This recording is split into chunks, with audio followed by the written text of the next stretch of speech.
Making news tonight, convicted killer Jeffrey Dahmer is murdered. Victims' families and the community react to the crime. And an Oshkosh man is charged in the slaying of Cora Jones. News 3 for Monday, November 28th. You are watching WISC TV3 Madison. This is News 3 at 6. Surprised. I always felt that Jeffrey Dahmer did not wish to live. He didn't have, I'm not going to use the word courage, because usually courage is in the pursuit of good, but he didn't have the gumption to do it to himself.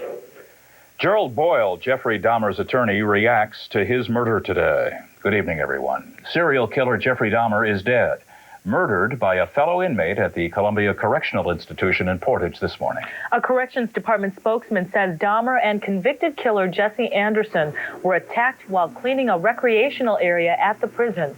Anderson is at UW Hospital in serious condition. One of the two guards overseeing the three inmates reportedly left the area when the attack occurred. Officials aren't sure where the other guard was at the time. Dahmer was found in the staff's bathroom and shower area. Anderson was found in the prisoner's bathroom across the court. Our Joel Despain is at the hospital in Portage where Dahmer died. Joel, what kind of condition was Dahmer in when he arrived at the hospital? Well, John, when Dahmer arrived here, he was so badly beaten, he was unrecognizable. At 11 minutes after the hour of 9 o'clock, he was pronounced dead. The brutal end to an incredibly sick and demented life will now live on in the minds of those who tried to save Dahmer. The Portage fire chief took a call to respond to the prison at 8:45 this morning. For firefighters Craig Ratz and Steve Dane, it seemed like a routine call. It ended up being a day I'll never forget. The emergency response teams arrive at the prison within 5 minutes. The entire head area looked like there was blood on both patients. The driver of the ambulance containing one of the world's worst serial killers has no idea who he is transporting. I didn't realize it was him until after he was unloaded at the hospital. It was the first I realized who it was. And then how did you find out? Walking out, exiting the building, they said, "Do you realize who that was?" And I didn't. Everything was done for Mr. Dahmer that could be done to save his life.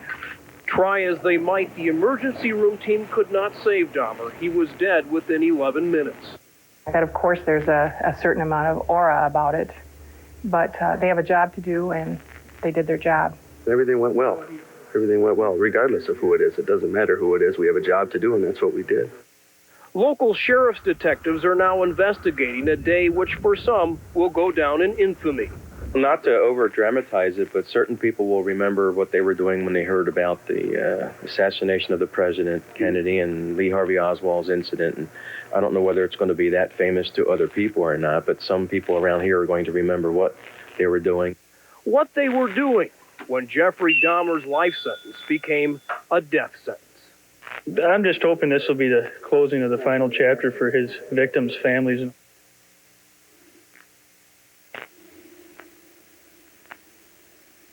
Most of the citizens I've talked with here in Portage tell me they are happy that Dahmer is gone. As one woman told me at lunch today, good riddance. John, Katie? Joel, the hospital staff said there was no special treatment. Is that the case? And what was the mood among the hospital staff? I understand they felt that it was an historic day, but what was the mood? Were they glad? Were they sad? Well, Katie, I can tell you this. The media is making a big deal out of Jeffrey Dahmer being brought here to the hospital, a big deal out of Jeffrey Dahmer being killed. But the people that I've talked with here today are a very professional lot of people, from the ambulance driver to the firefighters to the people here at the hospital. They treated Jeffrey Dahmer much like they would treat myself or anyone else who was brought here in critical condition. Joel Despain reporting live from Portage. Thanks, Joel. Thank you, Joel. Dahmer began his prison stay in isolation. Everyone feared that he might be a target for retaliation, and as it turns out, he may have been. News 3's Roger Putnam has been looking into Dahmer's prison stay and joins us live now from the state prison at Portage. Good evening, Roger. Good evening, Katie.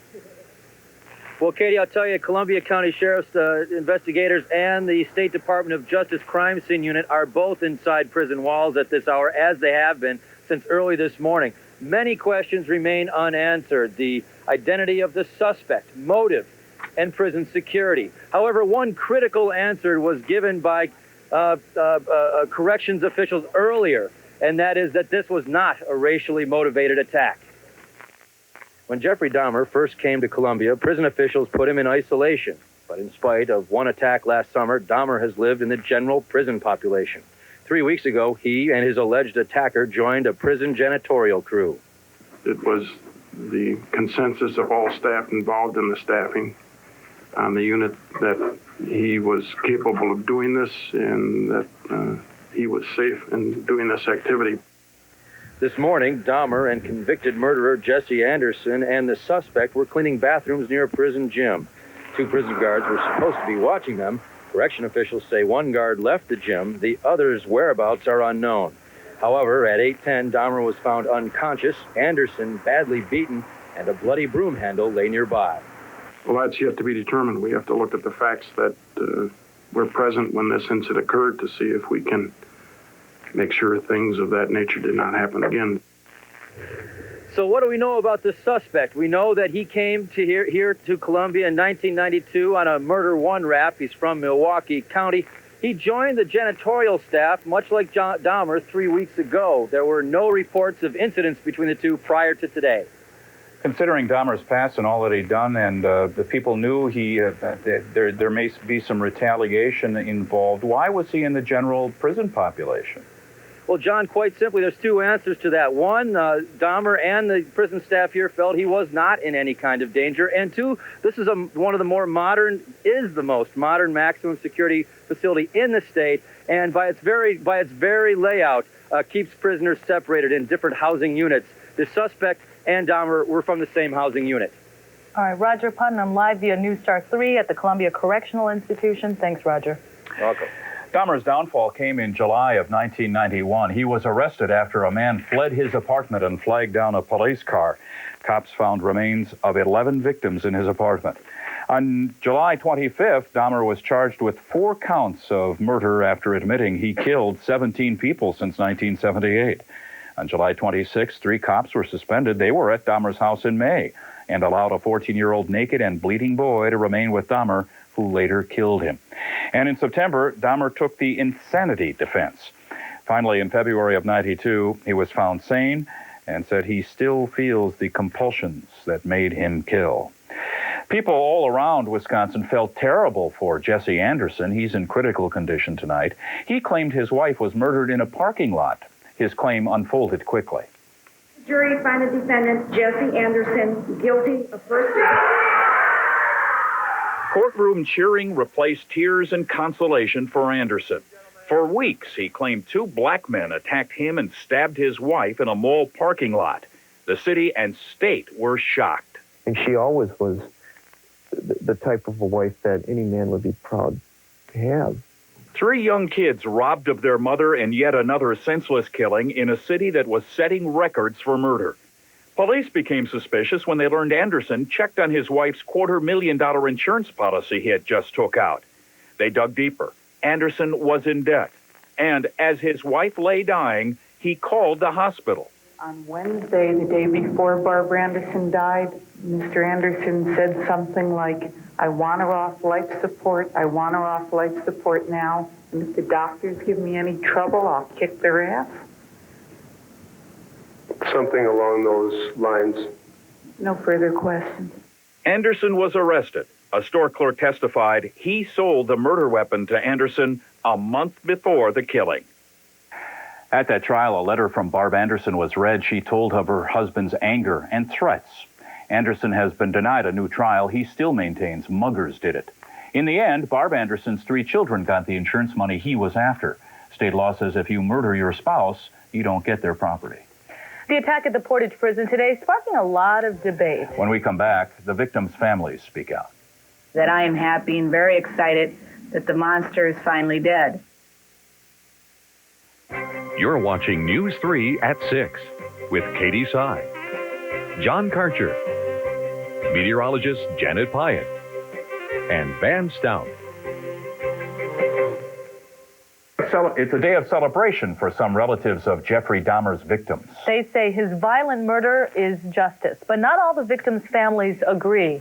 In separate press conferences today, relatives shared their feelings about the murder. I have a hero out there, and whoever did kill him, he's my hero.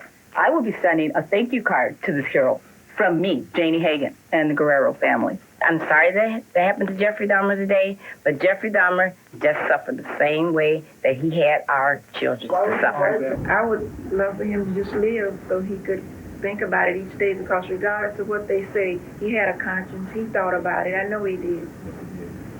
And for me, I would love to see him live and have these thoughts just like we have them until the day he died.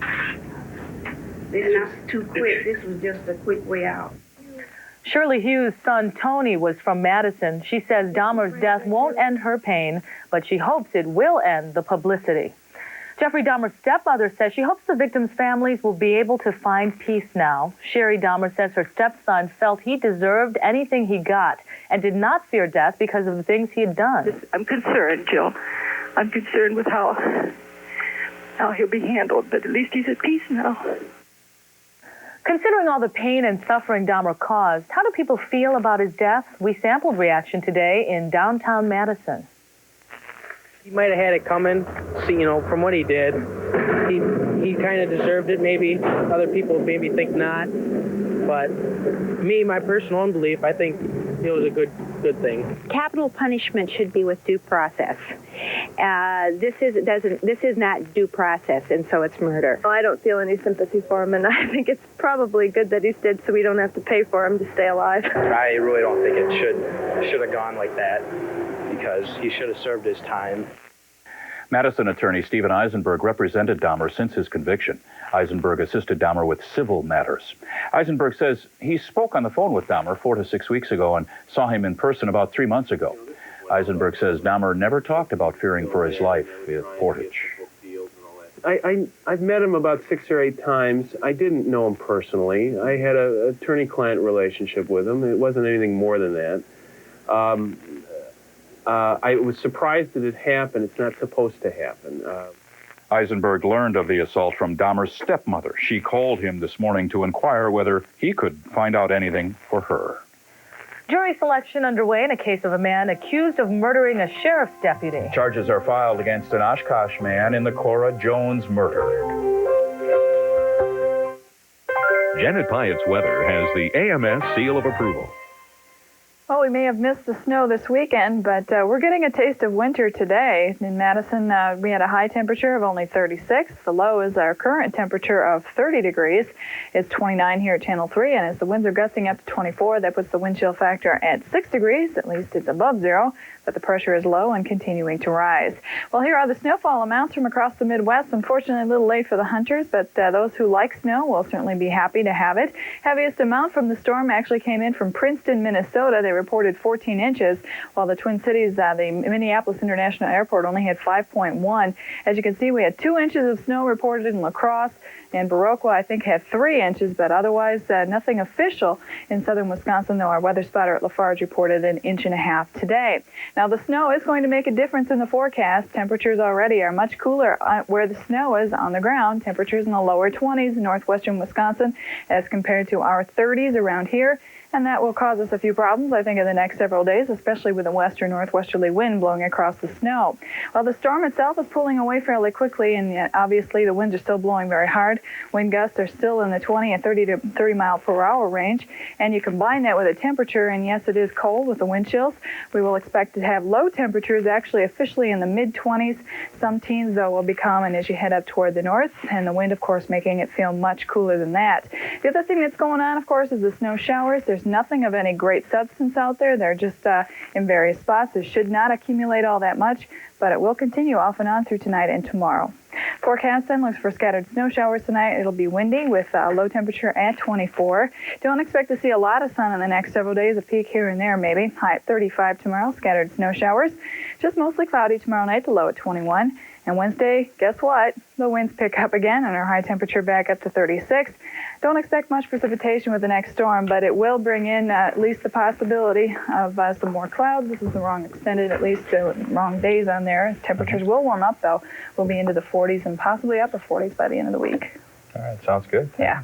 Thanks, Shannon. Well, the state holiday tree has arrived. And we'll take you to the Capitol to see the tree put up in the rotunda.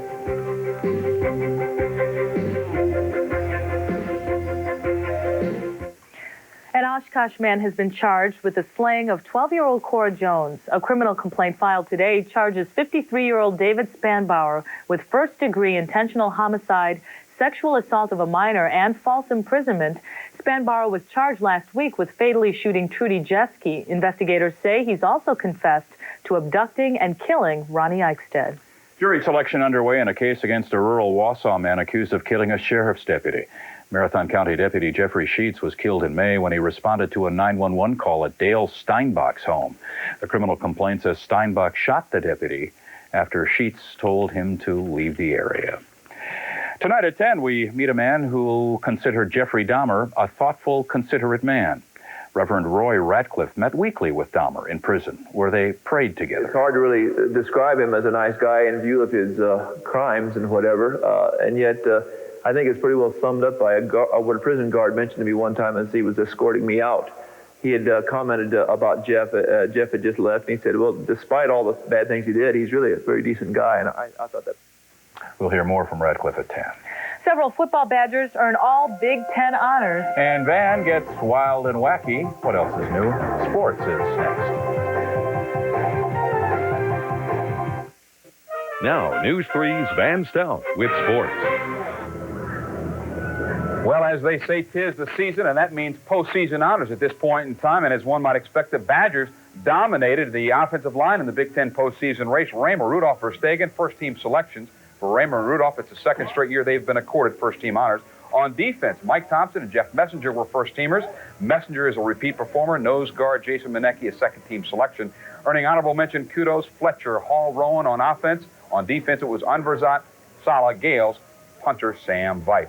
Joe Paterno of Penn State was the coach of the year. Illinois linebacker Dana Howard, the defensive player of the year, and the offensive player of the year goes to Penn State quarterback Kerry Collins. While there's one more game left in the 1994 season, tonight the coaches honor their players with their season-ending banquet, and I'm joined by senior tailback Terrell Fletcher. And first off, are you glad to know that finally you're going to play a team in the Hall of Fame Bowl, and that honor goes to the Duke Blue Devils? Yeah, after a while, we got kind of a little nervous to see who we were going to have to play, and then it seemed like it took them all night. I was sitting up all Saturday night trying to find out, and I didn't really find out until Sunday morning.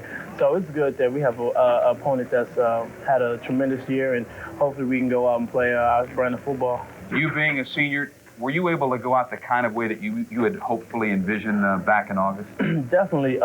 Despite everything that happened this year, we're feeling real good about the position that we're in. We fought through all adversity, and we're in a bowl game, and you can't ask for much more. Very quickly, you're going to get that 7th win down in Tampa? I hope so. Right now, the team is ready to get it going, and we'll see how it turns out. All right, Fletch. Thanks a lot. All Best right, of luck to you. thanks Look a forward lot. to seeing you down in Tampa. Thank you. All right. Well, it's Monday, so you know what that means. It's time to cue up the tape and go to the wild and wacky. The stuff we've got this week, well, as you can see, it's on fire. But please, please, don't try this at home. How about Fred Couples almost chipping it in? And when that ball didn't disappear, it's a simple reflex reaction. It must have been the club's fault. So take a bath. You know, there are some shots that are truly bricks. And there are others that simply defy description. Chris Webber was using his head on this play. Too bad the basket didn't count.